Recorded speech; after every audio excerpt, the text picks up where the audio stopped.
Welcome back to season 6 of Sista Brunch. This is the podcast sharing the stories of Black women and gender expansive people thriving in film, TV, media, and really even more. We've added some other things too.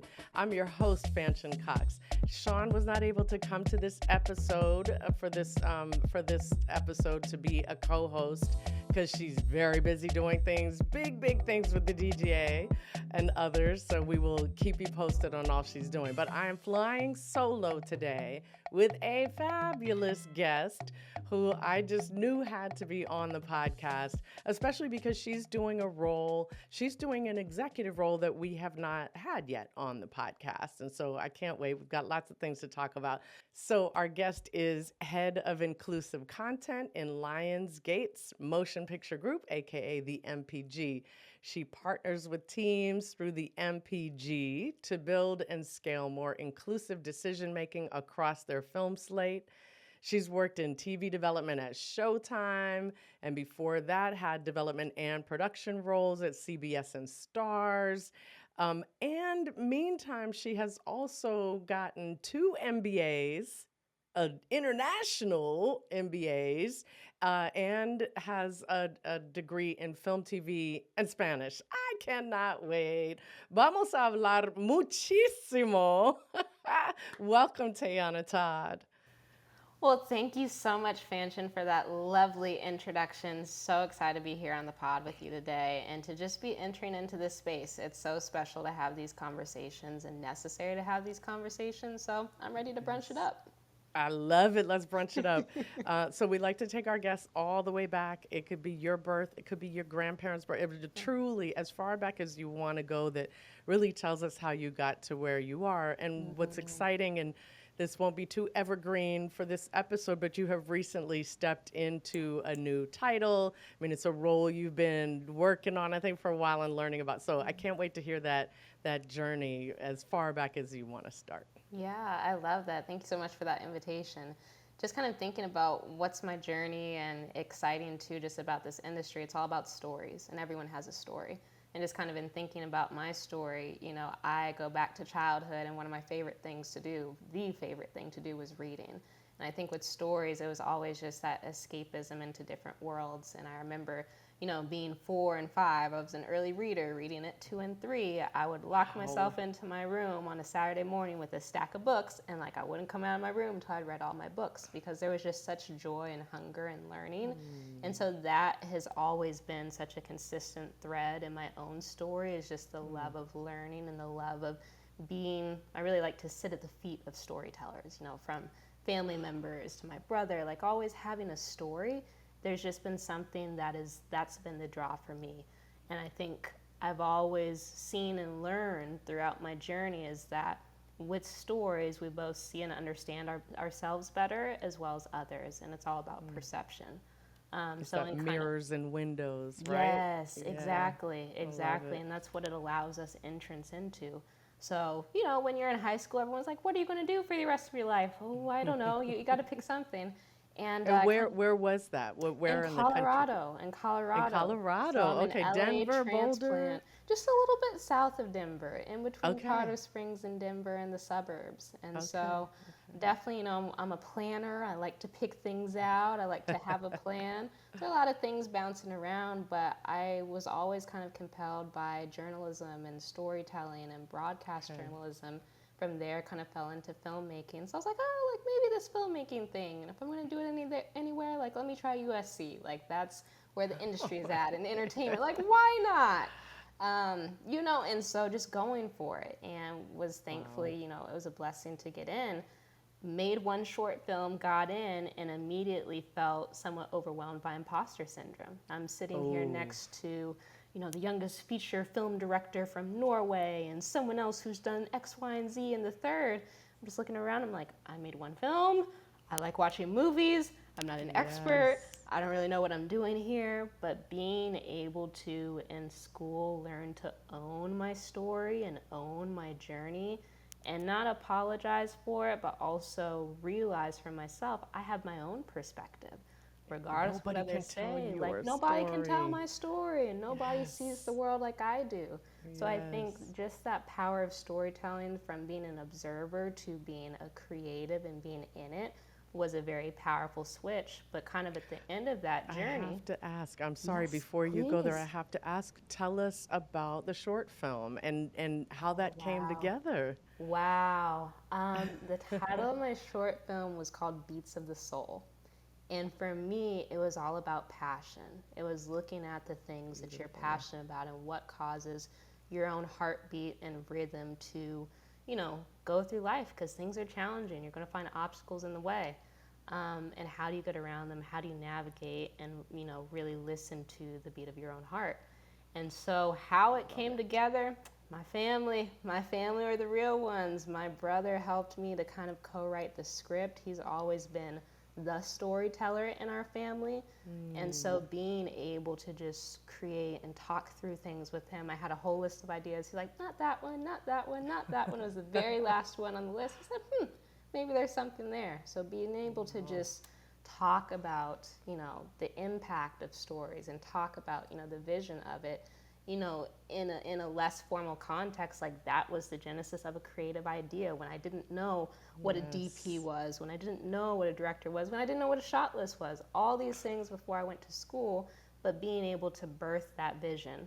So then I forced him to act in it too. But it was really about the journey. I can't wait to meet your brother. May we say his name? Because we're going to be Yes. shouting him Oh out. yeah, my older brother, Joe, aka Joey, he has really Joey. been so critical in the journey of me being a storyteller and finding my voice in that too. Beautiful. And so of course I forced him to act in it too, and it was about essentially the journey of somebody who was in a job, wasn't passionate about it, and he really wanted to be a musician. He really wanted to be a rapper, and what were the choices he had to make to go and pursue, that choice, and being able to bring my family together. We shot at my church. It was all for free. We had 8 different setups. We did it in a day. We had a family friend come in and be the DP, and we had extras. There was a coffee shop, like all these things. Yes. And to see the community that was built and the community that I had, and now knowing and being in the business, how hard it is to get anything done, and how That's hard what it is to I have 8 truly, setups that's in a what, day. when I'm you said, like, so I did this short film, and I'm like, right. that in and of itself is huge. And not surprisingly, that as a Black woman, there's still that imposter syndrome when you get somewhere like USC. But you did that. Yes. And no shade to those of us who sometimes examine kind of more surface level things, like no shade to that, right? But the fact that you started with something that I think has like symbolism and depth in that way, and I like that your brother was like, that's the thing, Yeah. I'm sure USC saw something in that, It was deeply personal, and I think, Oh. well, after I submitted Say it, that again. How important, because that's I'm so sorry. I knew this not was at gonna all. be Don't like this. apologize. This is a It conversation. ties it right back to Yes. what we were saying, which is like, when nobody else can tell that. I mean, I know it Yes. sounds cliche when people say tell what tell the story or right, but it is so important, because it is the one thing no one can take from you. And when you feel that imposter syndrome, you can lean into the fact that nobody has that same story. Yeah. I love it. I'm sorry. Okay. No, don't please. even apologize. Don't even apologize. And Yes. I love how you're already responding to my story too, because I think a lot of times we think, oh, there's nothing special about me, or there's nothing special about my story. Oh, it's boring. But being able to own and to be proud of who you are and what your story is honestly a lifelong journey. And these are just kind of the beats of the journey to date and thus far. And that's the most special project that I've ever worked on, even to this day, because it was so deeply personal. I didn't have the constrictions of, oh, well, this is the way it should be done, or, oh, it should look like this, it should feel like this, we should structure in this way. It's really just the freedom and just the rawness of creating and telling something that was personal. And then I started to, after I submitted it, then I started to get nervous, like, oh my gosh, like that was so personal and so vulnerable. Right, and like, well, what if they don't know? Like, I'm talking about my faith, I'm talking about my family, I'm talking about things I'm passionate about, like all these different things.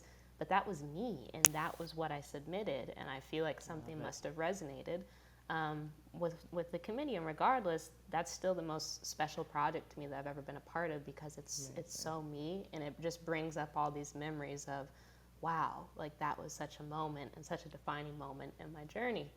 But just fast forwarding, at the end of my time at school, because I went to school for film and television production in Spanish, is that I felt like at the end of my journey, after being a producer, a writer, a director, and learning the craft and art of storytelling, which was so powerful and so empowering, which I didn't have tons of experience in, I felt like the realization for me is that my passion was not as deeply embedded in creating the craft anymore. I still loved stories, but I feel like for me it was the realization of like, I'm not deeply passionate about being the creative, about being the writer, the director, producer. I felt a certain amount of pressure that I'm like, doesn't have the joy attached to it that it once did, but I still want to be in this environment, so what else is there for me to do? So I think that one of kind of the themes in my story and one of my journey as well, is when I'm trying to figure out what to do next. I'm very much a list person. I like to cross things off the list. I've also been very driven by when I find out what I don't like or what I don't respond to, what isn't working, that helps to propel me to find, okay, what is it? What is that thing? What's next? So sometimes you don't have to know the answer immediately, like, oh, this is exactly what I want to do. This is my goal. This is where I need to go. Knowing what you want to do less of, knowing what you don't like, knowing what isn't it, also brings clarity. I'm sorry, I just have to say this. We need to add to whatever this list is at some point. You need to teach, because my goodness. And I'm getting like pastor vibes. Come on now. I'll take an amen. I gotta say, I'm like, what? I did not know it's Saturday. I didn't know it's going to church. It's not supposed to be today. Wow. Oh, Tayanna. Ooh, yes. Yes. And you're living all of this too, which is that's the thing, is like everything that these seeds you're planting, I think for our guests, are also just things that you are exuding in all you do. ¿Por qué estudiaste el español? El idioma y la cultura is so rich and dynamic, and I felt like when I was younger, and even now, if I had any superpower, I would want to speak all the languages of the world, because being able to have access to people, access to cultures, and be able to understand nuance and history and context, like there is something that is so beautiful and so powerful about that. So Spanish was kind of the language I was exposed to growing up. I was like, you know what? I just want to keep that thread. I want to be able to still lean in and to be able to stretch myself in that way. And so I was like, let's just do it. Younger sister that I never had, because, by the way, I was a Spanish major too. Stop, Fanshen. I did. What? I was. That's when I read that. I was like, no freaking way. Yes. And for everything you're describing, and that I had this, mine was theater in Spanish. So yours is film and TV. It's still that creative. So similar. But just like you said, there's, when you're learning another language, it's not just the language, it's the culture, right? Yeah. And that is storytelling. We had this amazing, I was so lucky growing up in high school, we had this amazing drama teacher who kind of almost chided the students that only focused on theater. He was like, it's the students that are going out there in the world and doing other things. Experiencing. That's how you become a storyteller. And that's what learning a language is. Oh my goodness. Okay, I keep stopping you because I'm like, what? Okay, all right. That. So you finish up at USC, you're realizing you want like a different kind of role, not necessarily that. Exactly. So trying to figure out, okay, what's next? This isn't it. What else could there be? I see all these credits in the movies. I see all these credits in the TV shows. There's got to be something. So let's figure it out and kind of go from there. And what I actually fell into was development. I said, oh, this is interesting. Yes. So development, I still have a close proximity to the stories and to the creatives, and thinking about how can we read these scripts and see what the vision is and prospect of this TV show, this film, what have you, and I get to be a part of helping to shape it and to elevate it and to support creatives in making it the best version it could be, I said, okay, sign me up. This is great. I still could be creative. I could still, be analytical and all these different things that were still me, but I didn't have the weight and pressure of being the creative coming up with the story. So that was really something that was exciting to me. And being a reader, I said, what? I just get to sit and read scripts all the time? Say yes. So I was like, who knew that this was a job? And being able to have access and to learn and to understand that certain things exist, it opens doors when we have that opportunity. So I think, again, not being from LA, being a transplant, there's so many things that you don't know and that you're not exposed to until you have access. And so I'm so thankful for going to USC and being in the heart of things, because you have these conversations, you have working professors, you have students, and you have opportunities to go to screenings, to do things, because you're right in it. You are in the environment where it's happening. There's no better place. Hey, it's Fanshen, and you're listening to the Sista Brunch podcast.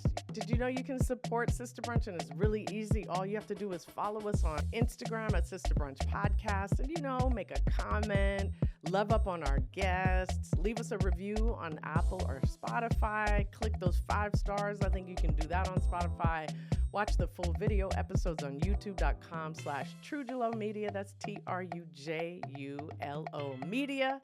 And you can watch highlights on TikTok, also at Trujulo Media.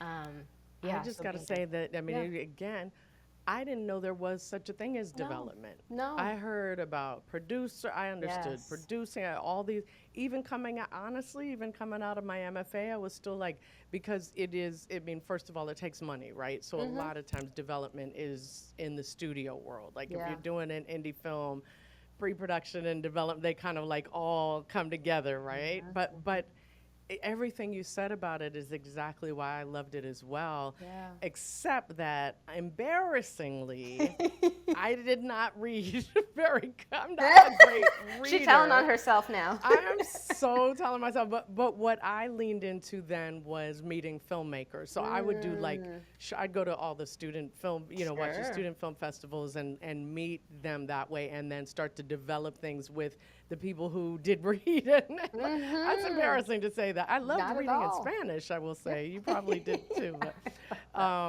so this is so awesome. One of my mentees wants to be in development. And again, I'm so excited that it's somebody who's younger, who knows what that means. And when you decided that's what you wanted to do, how did you get your first development gig? So coming out of USC, you're busy in school. You're juggling a lot of different things, activities. I was a double major, film, television production, Spanish. I was an RA for 3 years. All my weekends were taken up on film sets. So just a little busy. So I didn't really do internships until senior year. But my last internship was at CBS in drama development.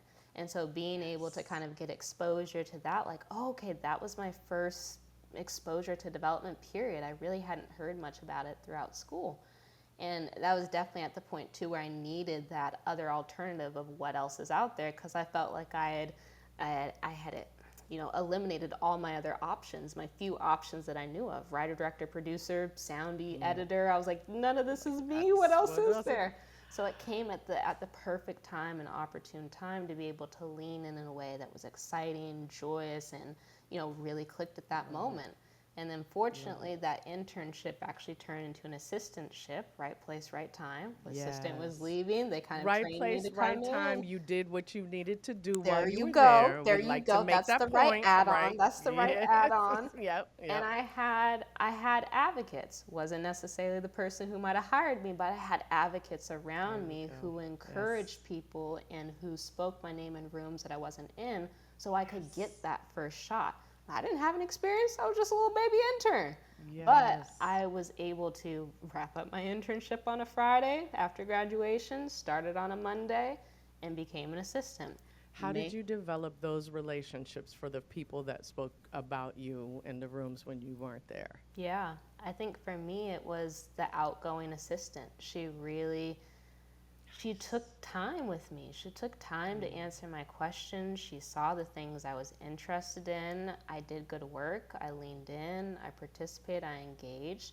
And then she saw potential. And she said, if this is something you want to do, XYZ is what you would need to do to be ready for that. And so I listened, try to take heed. So I think it's beautiful when you see women supporting other women, because that's not always the case. And I was fortunate to have somebody that saw potential, saw maybe a younger version of herself, and took the time to teach, to train, to prepare, to give me tips for that manager, to let me know the ins and outs, and to be that resource and to pay it forward. And that's something that I've also tried to do as well, because sometimes you just need that little bit, sometimes you need a lot of it, but someone who just sees you, who takes the time and pays it forward and gives just a little bit that may not seem like it's much to them, it's everything to someone else.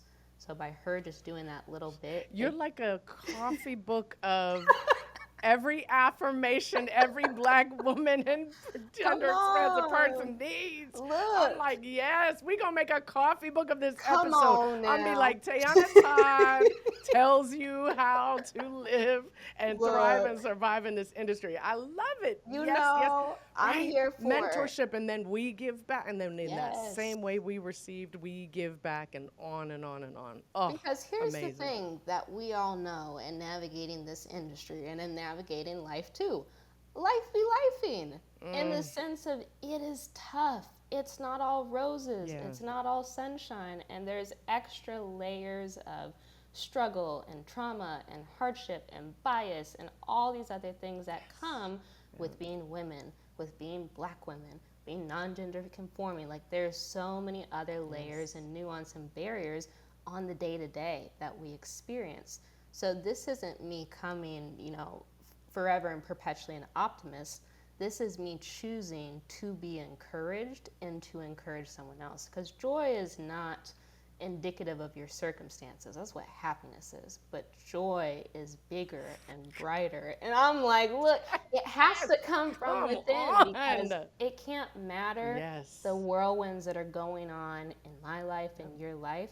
You have to choose to continue. You have to choose to persist. You have to choose joy in the midst of those circumstances. So all these moments of the journey are more joyful right now, but there was so much stress and pressure and heartache to overcome those things, and yet we are still here, and yet we still rise, because that grows us, that stretches us, and because of that, we become more of ourselves. We see what we're capable of, but sometimes you got to go through the test to come out the other side and have that testimony, Yep. Okay. Okay, so CBS in development, now We're getting in to do that development. thing that you realize, oh, this is the thing, this is what, and what happens next. And I'll collapse this next part of the journey so we Okay, can I know we got, the but next I chapter. know you're right. I'm oh like, my goodness, I didn't see the time. No, okay, you're good, yes. you're good. But I mean, we all have these defining moments and milestones, and especially in just you taking me back and taking us back in this conversation. And it's probably wondering, oh, how'd you get to where you are now? How to include these moments, these seasons? Absolutely. Because I'm a big believer that each season prepares you for the next one. And by looking back in retrospect, these are the dots that have connected and led me to where I am now. Yes. Have helped to grow me into who I am, just way, way back. So being able to connect those dots is such a blessing. But it's never linear when you're living it. But now after the fact, you can kind of not connect feel them. that way. Never that way. I was in development, was at CBS, was there for a couple months, and just like we were talking, life be lifing, my manager ended up leaving. So that meant after a short period of time, a couple months on the desk, I had to figure out what to do from there. I had no boss, so I really had no job. I took a beat, went home for a little bit, and was able to just sit in it and reflect and take a rest after 4.5 years of pressing and pushing and going and grinding and striving and all the things, to just take that moment to be home, to be grounded, and to just figure out what's next. And again, when you are born junior in the industry, when you're trying to get your foot in the door, everybody wants to help you when you're a student. They'll do coffees, they'll do 15-minute chats, they'll do internships. But once you're out of school, you're just like everybody else. You're just like everybody else with less experience. So being able to go up for these roles is so challenging because you're in a catch-22.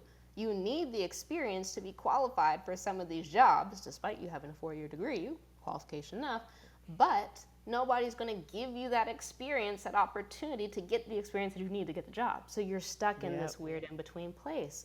And this is something I know a lot of people are navigating at that assistant level, you know, recent grad level, and even, you know, entry level and kind of more junior in the industry, in order to get the experience that you need in order to be able to grow from there. So something that I did is that I started to do temp work and temp assignments. So I signed up in a whole bunch of temporary agencies in town to try and get that opportunity to be on a desk and to be an assistant, you know, here and there and everywhere. And just to show that it's like I'm a planner. When I originally started, I wanted to be at NBC and Netflix and CBS. I wanted to be all over the industry so I could figure out what environment was going to be best for me. I ended up getting sent to Showtime, which was wonderful, into their development and original programming team. And then I kept getting sent back. I said, maybe it got lost in translation. I asked to go everywhere. I wanted to go here, there, and everywhere. No. There were other plans. I kept getting sent back to Showtime again and again and again for different assignments. Come to find out after the fact, they kept requesting me, which is very uncommon for them to request temps, a very specific temp from an agency. Every time I went back, I got to know teams more. I got to build more relationships. I got to have a better understanding of their department and shows. And I got more familiar in that environment, and more people got to know me as well. And then that lasted for probably about 6 months or so, until they hired a new executive coming into the department. They said, hey, Tayanna, like, do you want to temp on his desk? I said, say less, I'm right here. I'm your girl, I'm ready. I'm ready. And being able to have that opportunity, again, people speaking my name in rooms that I wasn't in, I didn't realize why I kept getting sent back. I was annoyed, to be honest, because that's not the version of the blessing that I thought I wanted. You know, I said, that's not what I wanted. But I was like, there were other plans. There were other plans. So being able to have the opportunity to temp with that executive, and then to apply for that role, and I ended up getting the full-time position because I was known in that environment. And it's a given. We were doing the work. I was doing the work. I was engaged. I was leaning still in. Still scratching there. Sorry. Yep. No, good catch. Good catch. Here, maybe I'll hold it out just a little bit here. Okay. So it doesn't Good. Yeah. Had the opportunity to, you know, interview for this senior level executive, and I was doing the work. I knew things about the department. I knew the shows. I knew the team. I was familiar, and I was able to dive right in, and it ended up getting hired for that full-time position. So, you know, it's right place, right time, yes. You doing the work, yes. But also being open to sometimes your plans are not exactly going to be the right plans for you. You know, there's a better plan for you. There's a perfect plan for you. So being able to be open to receiving that blessing, even if it came in a different package than I'd originally expected. And I had an amazing time at Showtime. I grew so much with that team. I had an amazing executive who was so experienced, and just being able to be a shadow and to kind of lean in and to grow in that team and department. And then after a couple of years, I felt like it was a familiar part of the season again. Like the same feeling that I felt at the end of USC, kind of had this in my gut. I was like, this isn't it. Like, this isn't it anymore. Not passionate about it. I was like, oh no. And it was a sinking feeling. I was like, but this is good. This is great. I like development. I like this team. But like, this isn't it. It wasn't bringing just that joy anymore. I was like, there's something else. So I'd go back to that list and to that process of discovery again. Okay, well, what else is there? If this isn't it, what else could it be? And I think kind of what I was searching for, the language I had at the time is, I wanted creative as well as business, because I felt like I understood development and kind of our process there, both at CBS and Showtime, but I didn't understand how executives were coming to the decision to make this show and not this show, to hire this director and not this director. When does marketing come into play? When does research come into play? And also, I was very much advocating, because I was on the DEI council at Showtime as well, if we really want to bring in more voices into our writers' room, if we want to diversify our writers' room, well, what are the structures and systems and processes we're putting in place to actually make that a reality and to hire those folks and to hire them sustainably? Like I was asking all these questions and looking around for answers, like, how do we make this happen? So I felt like there were sometimes silos in place that weren't allowing me to explore or understand how all those things were connected in a business way and consideration. So sometimes being able to just name things, even if you don't know what the solution is, even if you don't know what exactly it looks like, being able to name, like, maybe this is something. And then the pandemic hit. So it was like all signs leading to you got to change. You need something different. Yes. Wow. And everybody has that moment of, okay, then the pandemic hit, and pre-life beforehand, and then afterwards. And I was exploring some different opportunities, feeling like, okay, I'm not growing here, like I want to keep growing, but all the opportunities I was exploring was in development still. And so it wasn't really getting me outside of, that thing that I wanted, but it was the only thing that I knew. Again, going back to access and what we know. And people wanted you. You were doing such a good job at it. People were like, I would like to think so. Sounds like it. And then the pandemic hit, and it actually dried up 2 opportunities I was very close to. New opportunities. I was like, oh, yes, I'm going to get out. I'm going to do this new thing, this new team, blah, blah, blah. I'm still in development. And those opportunities dried up. And I was so disappointed because at the top of the year, I'd had some friends I was speaking to and, at church and everything, and just feeling like it was a year of transition. I said, okay, that was my word, my year of transition, and it's going to happen immediately. Didn't happen immediately. Didn't happen until the end of the year when the Lionsgate opportunity came up. But all that entire year and through the ups and downs of the pandemic and quarantining, I went back home, just an unsettling and unrest, and navigating with George Floyd's murder. There was just so much just unsettling, but it was the wake-up call that I needed of, okay, we're shifting. We're shifting from something to something else. I don't know what the something else is, but I'm open to the shift, personally, professionally, the transition, what have you. So when the Lionsgate opportunity came up, it was coordinator of inclusive content and business strategy. And as I was looking at things, I said, creative and business. I said, I didn't know what that meant, but it was exactly the thing that I was hungering for. But, again, sometimes when it doesn't come in the package that we expect, I can be quick to be like, no, return to sender. That's not the way that I had designed it. It's not the way that I envisioned it.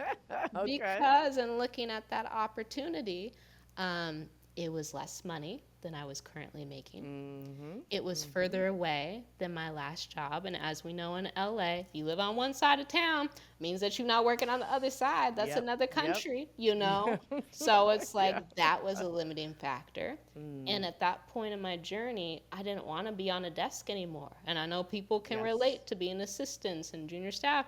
You want to get out of the admin work as quickly as you can. You good. You get a couple years and you're ready to go. And so I was supporting 2 department heads. I said I was supporting 2 people, making less money, working further away than I was currently. That's a no. That's a no for many, many reasons, as I just listed. But when I looked at that description and when I had conversations with those department heads, I was blown away because it was everything that I was hoping for, praying for, wanting, and the way that I wanted to grow and stretch right there, presented to me on a silver platter. So I said, okay, it looks different than what I thought. It looks different than how I imagined, but I have to take that leap of faith because this could be it. Like this could be really the next thing that's going to help me to grow and to unlock the things that I'm excited about. And that's exactly what it's been over the last 3.5, 4 years. Amazing. When you start on a journey and you make that leap of faith, you don't know what's going to happen from there. You don't know how far you're going to go. You don't know whether your wings are going to hold you up. But that decision has unlocked so much in my life over the last 3.5, 4 years that I couldn't even have begun to imagine what was possible when I made that step. and I didn't allow some of those distractions like the finances, the distance, the whatever, because all of those things have been resolved. They've all been resolved. Of course they have. I am loving the variety of guests that we have on the show this season. We've got executives, we got show creators, we got DEI folks, we got directors, producers, critics, disability advocates, and on and on. Thank you so much for continuing to listen to and support us and our guests. We are so grateful to you. Let's get back into this conversation with Tayanna Todd. So you mentioned taking that pay cut, right? And so something we think is really important is to talk numbers to the extent that we can, that we're comfortable, can be ballpark, but just even through your journey, like when you were starting out in development versus, and then to your point, DEI, DEIA, inclusion, we tend to have to take pay cuts on top of the challenges that we have at work. So whatever you're comfortable with, numbers-wise, in each of those, we'd appreciate it. Yeah, absolutely. And so just kind of starting in that assistant and coordinator level as well, it's tough in the industry. It's especially tough in LA too, because LA is not an inexpensive city, as we know all too well for those of us that live here. And especially when you're trying to get that experience, you're making a lot of sacrifices. You're having 8 roommates, you're, having all these things, you're making sacrifices. You're meal prepping, you're doing all these things. So, when I was an assistant or coordinator, I was in that 40 to 50K ballpark, which is enough to get by, but not really enough to live. My mama is a financial planner. You gotta have the car, the paying the gas. It's all of those.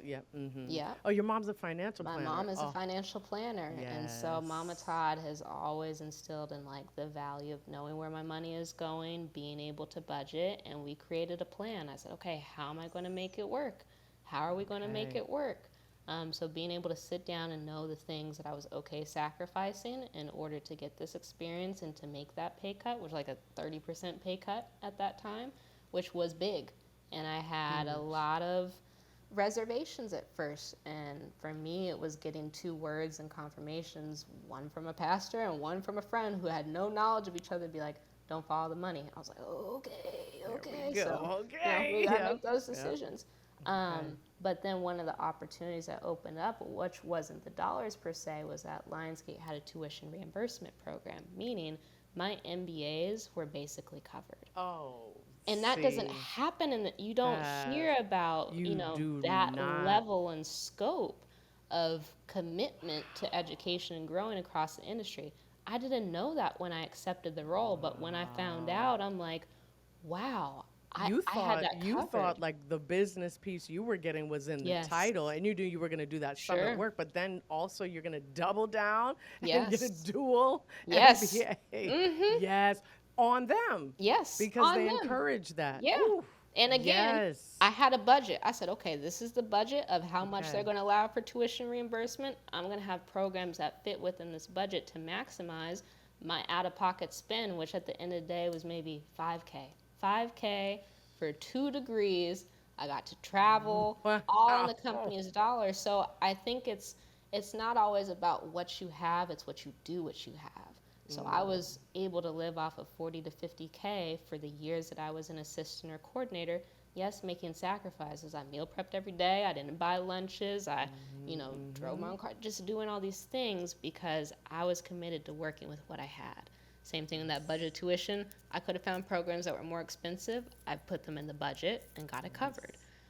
So then kind of as I've progressed and grown as well, getting promoted from a coordinator to a manager, manager to director, director to head of inclusive content, at every stage, I negotiated for myself. I would go out and I would look and see what were the industry comps for, a CE or manager, what were the industry comps at a director, talking to friends that were lawyers, talking to other people in the company too, and kind of what those salaries were. So from where I've started to where I am now, my salary has more than doubled. But we out here. Yes. But it is important to have that awareness, just like we're talking about now. We don't often talk about those numbers and dollars. We don't know what we're worth, and we're working so hard and we're wearing multiple hats, we don't know what to ask for. So one of the things that I would always give and recommend, coming out of my little business school too and negotiation class, you know, when you're presented with an offer, that's your anchor. That's the starting salary of the conversation. That's the start of the conversation.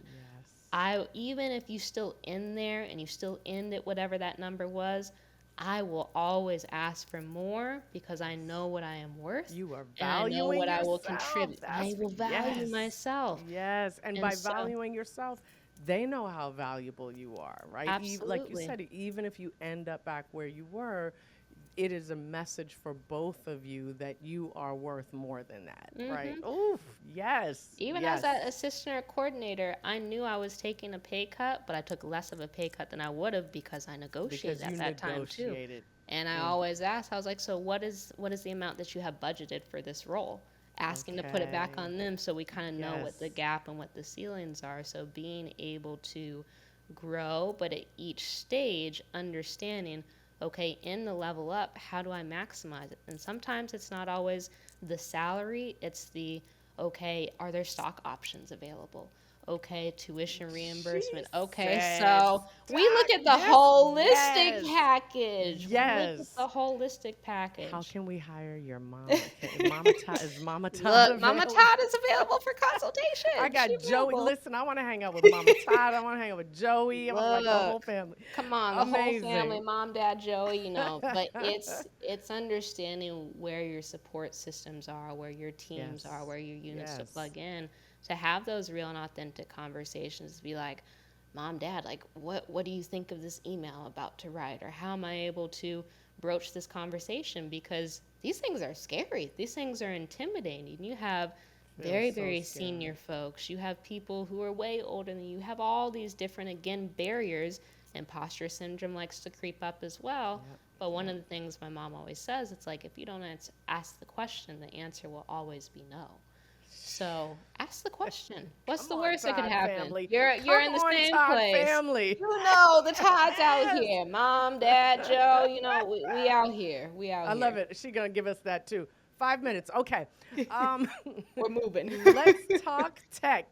Okay. This can be. I mean, we talk so much about development, so probably along the development lines, but also inclusion lines if you want. Sure. A concept term, a piece of equipment, something that you use.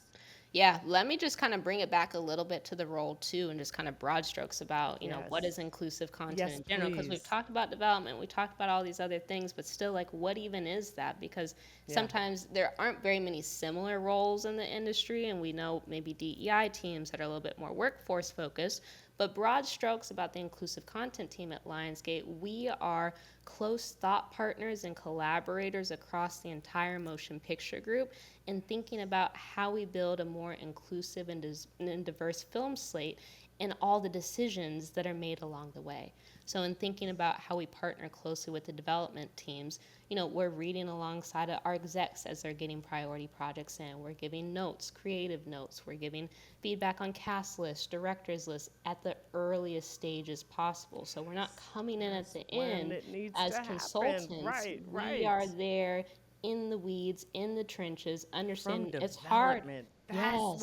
That's where you do it. Yes. At the moment of origin, as much as possible, too, to be able to have that impact and to be able to not just do inclusion for inclusion's sake, but it's very grounded and rooted in the possibility if we want to be a global studio reaching global audiences, that means we need to be able to maximize and broaden our audience base as much as possible. So in that, it's knowing that having these stories that are inclusive and diverse and centering underrepresented audiences are going to help to widen that base organically, and there's a business case for it. It's good for business to have more audiences and to more people buying tickets, watching our movies, because they're seeing things not only that reflect them, but that resonate with them, that interest them. It's content made for, I'll throw something out, the global majority.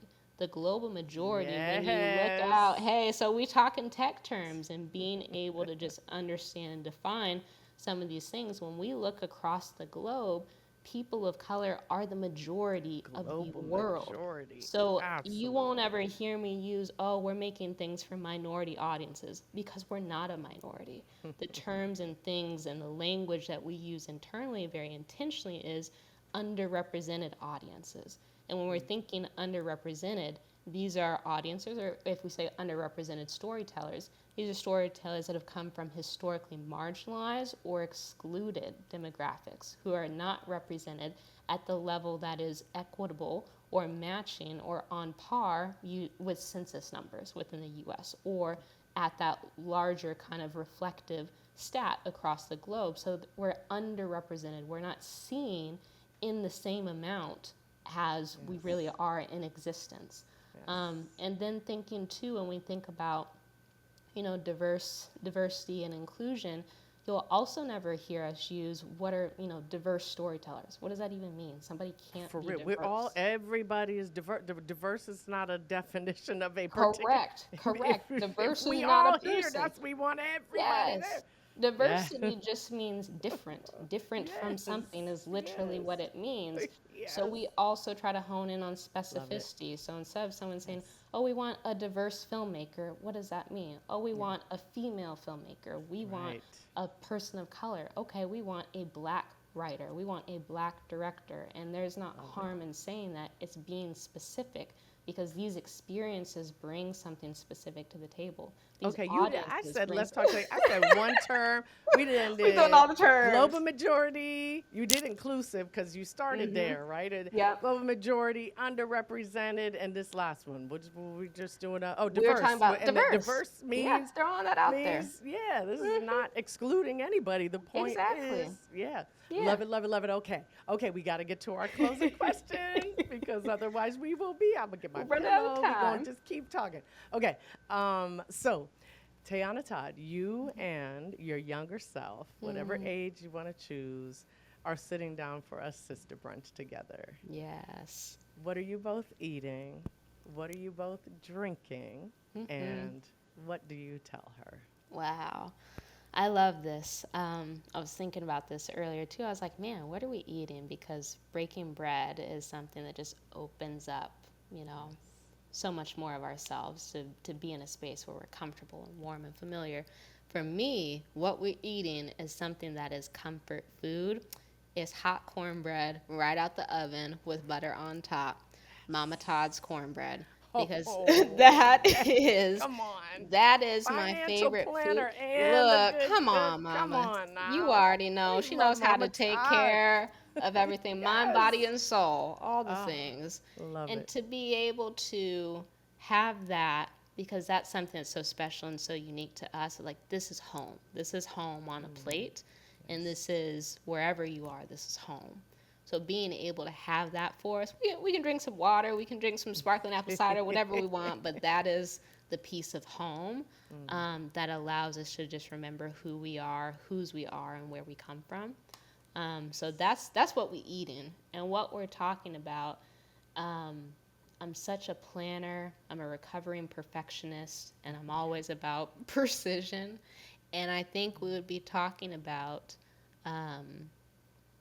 being open to what God has for you at every stage of the journey, at each season, because it's always better than anything we could expect or imagine. My plans are so small compared to what's really possible.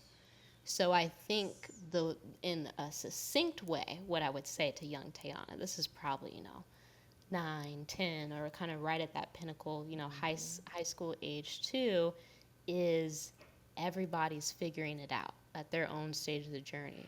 And you have permission to figure it out as well. And it's okay to you don't need to know the answer or to find the right answer. You can find an answer that works for you. You can take a step. And as you know more, you can do more. As you grow, you'll change and you'll adapt. So being open to trusting the process, owning your own journey, and figuring it out and having faith that it will work out, you don't need to sweat it. Listen, thank you, Tayanna Todd, Joey Todd, Mama Todd, Dad Todd. Wow. Thank you. This has been inspiring. I knew you were going to be a special guest. I had no idea. No idea what we were going to get today. I had no idea this was going to be it. Thank you so much. I mean, my weekend is made. Hey, thank you. This is such a special space. Thank you. Thank you. Thank you. All right, here we are at the end of another episode. I hope you are inspired and feel like you've learned something new. I certainly do every single time we have a new guest on. I feel so fortunate to get to know them and hear their stories. As always, we appreciate your follows on Instagram at Sista Brunch Podcast. Watch, comment, share, subscribe to our videos at youtube.com/TrueJaloMedia. And we are also on TikTok because, everybody on TikTok too. They told us, so we got to head over there at True Jalo Media. Sista Brunch is brought to you by True Jalo Productions and was created by Anya Adams, Cristobal Nsiabwadi, and me, Fanshen Cox. Our producer for season 6 is the fabulous Tasha Rogers. Sista Brunch is recorded on the unceded territory of the Tongva and the Chumash people in Los Angeles, California. Thank you so much for listening, following, reviewing, subscribing, and all of that good stuff, and we will talk to you next week.